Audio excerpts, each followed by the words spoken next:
trago todas as informações para eles antes de começar a discutir sobre choque. Por quê? Através de toda essa fisiopatologia básica e simples, simplória, tá? Isso aqui é simples, tá bom? Não tô falando de canais de nada complexo. Uma fisiopatologia simples, a gente consegue entender todos os tipos de choque e entender também o manejo. Nas outras aulas dos choques específicos, eu aprofundei um pouquinho mais. Hoje a gente vai dar uma pincelada, mas eu tenho certeza que vai ajudar você aí na hora de entender o raciocínio, tá? Então, tenho lá todo o meu sistema hemodinâmico cardiovascular. Eu preciso entender o que é a pré-carga. O que é isso? É o volume de sangue que está dentro do meu ventrículo imediatamente antes da contração ventricular. E aí, o ventrículo direito manda para o pulmão e o ventrículo esquerdo manda para a minha circulação sistêmica, certo? O que mais que eu tenho que influencia no meu volume de ejeção ventricular? A contratividade cardíaca, a força que esse coração tem capacidade de fazer. E eu tenho a minha pós-carga. O que é isso? É a resistência à ejeção de sangue do ventrículo. Então, esses três fatores têm que estar alinhados e caminhando bem para que eu tenha um volume de ejeção ventricular adequado.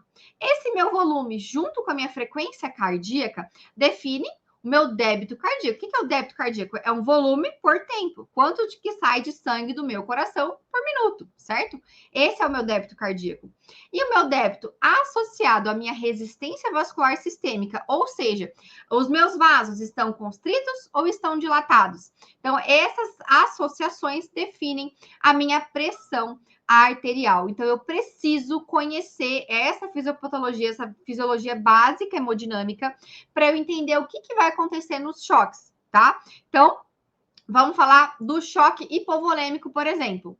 Qual que é o problema do hipovolêmico? Eu tenho um problema na pré-carga, na contratividade ou na pós-carga? Porque aí isso daí tá alterando o volume de ejeção do meu ventrículo, aí eu aumento a minha frequência cardíaca, mas aí não aguenta muito tempo, o débito cardíaco cai, aí a minha resistência vascular aumenta como compensatório, aí a pressão pode cair ou não. Se for hipotensão, é um choque hipotensivo. Se a criança tiver com a pressão normal, é um choque compensado. Lembrar que na criança, definição de choque não entra de jeito nenhum a hipotensão, tá? Ela é um agravante. Então, conforme eu falei para vocês nas outras aulas, eu brinco que criança hipotência é criança que está no corredor da luz virando a maçaneta. Ela está em parada cardiorrespiratória iminente e nós temos que puxá-la de volta, certo?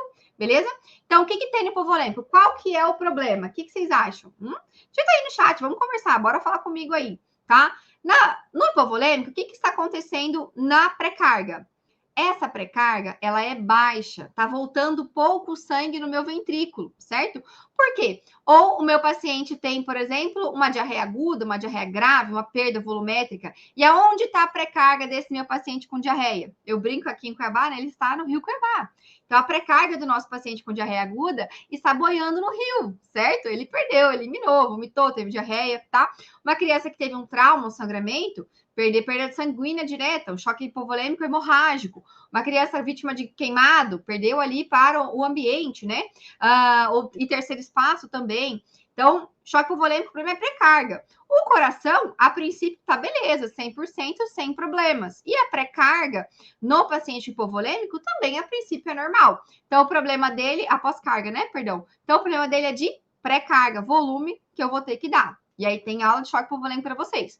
O distributivo do tipo séptico, qual que é o problema dele? Pré-carga, contratividade ou pós-carga? O problema dele principal é pré-carga também, mas ele não perdeu para fora. Uma pneumonia, por exemplo, tá lá, tem infecção no pulmão. E aí? O que acontece? Esse paciente, primeiro, que ele é mal distribuído. Então, ele vai ter, se ele for, por exemplo, um perfil de vasodilatado, ele vai ter muito sangue na periferia, nos músculos e menos onde deve, nos órgãos nobres, coração e sistema nervoso central. Ele tem um componente de vasoplegia, então ele faz uma certa uma veno, principalmente venodilatação, e aí ele tem muito sangue nas minhas veias, eu não tô conseguindo, tá mais dilatado. E aí ele também tem aumento da permeabilidade capilar pelo processo inflamatório, perda para o terceiro espaço. Então ele tem um componente de hipovolemia, por isso que a gente faz volume, certo?